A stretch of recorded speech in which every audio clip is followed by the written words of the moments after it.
एका छोट्या शहरात आदित्य नावाचा एक युवक राहत होता.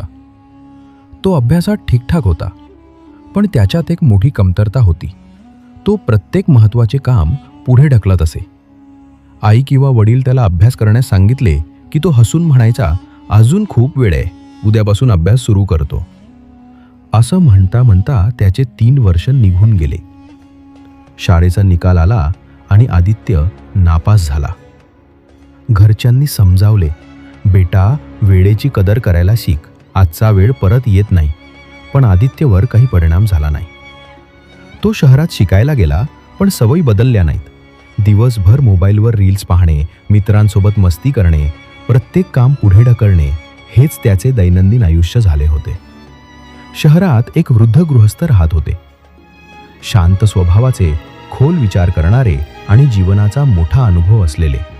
लोक त्यांना ज्ञानबाबा म्हणत. एका दिवशी आदित्यने ठरवले, मला त्यांना भेटायलाच हवं, कदाचित माझं आयुष्य बदलू शकेल. तो बाबांकडे गेला. बाबा झाडाखाली डोळे मिटून ध्यानात मग्न होते. आदित्यनं मान झुकवली आणि म्हणाला, बाबा, मी प्रत्येक ठिकाणी मागे पडतो. माझे मित्र पुढे निघून जातात. मी हरलोय, कृपया मदत करा. बाबांनी डोळे उघडले, हसले आणि म्हणाले, बेटा, तुझी समस्या ही नाही की तू लायक नाहीस. समस्या ही आहे की तुला वेळेची किंमत माहीत नाही. चल, मी तुला एक गोष्ट सांगतो. खूप वर्षांपूर्वी एक राजा होता, प्रजापालक आणि न्यायप्रिय. एके दिवशी तो जंगलात गेला आणि तिथे त्याला एक गरीब माणूस भेटला. मळकट कपडे, थकलेला चेहरा, निराश जीवन. राजाने विचारले, तुला काही करायचे नाही का? गरीब म्हणाला, प्रयत्न केले पण कोणी साथ दिली नाही. माझं नशीबच खराब आहे. राजा हसला आणि म्हणाला, आज मी तुला एक संधी देतो. सूर्यास्त होण्याआधी माझ्या राजवाड्यात पोहोच आणि जितकं सोने नेऊ शकशील ते सगळं तुझं होईल. माणूस आनंदानं धावत घरी गेला. पत्नीला सांगितले.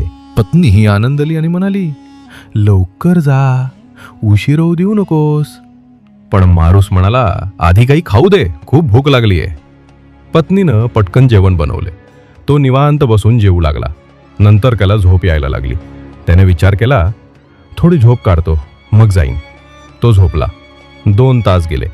उठून तो धावला, पण गरमी खूप होती. त्यानं एका झाडाखाली विश्रांती घेतली आणि पुन्हा झोपला. आणखी 4 तास गेले. उठला तेव्हा सूर्य मावळत होता.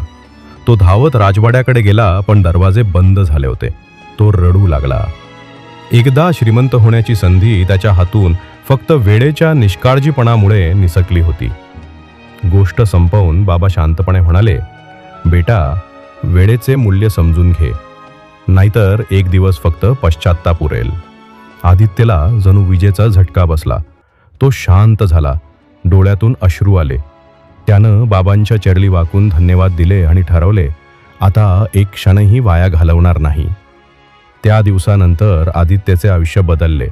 त्यानं रील्स पाहणे बंद केले, काम पुढे ढकलणं थांबवले आणि टाइम टेबल बनवले.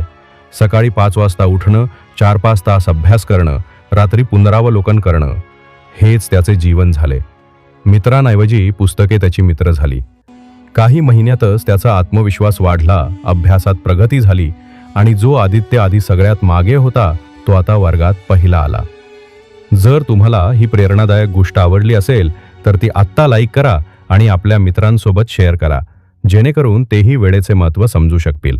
आणि अशाच जीवन बदलवणाऱ्या गोष्टी आणि खरी प्रेरणा रोज ऐकायची असेल तर आमच्या चॅनलला आत्ताच सबस्क्राईब करा आणि बेल आयकॉन नक्की दाबा, जेणेकरून आमची पुढील गोष्ट तुम्हाला सगळ्यात आधी मिळेल.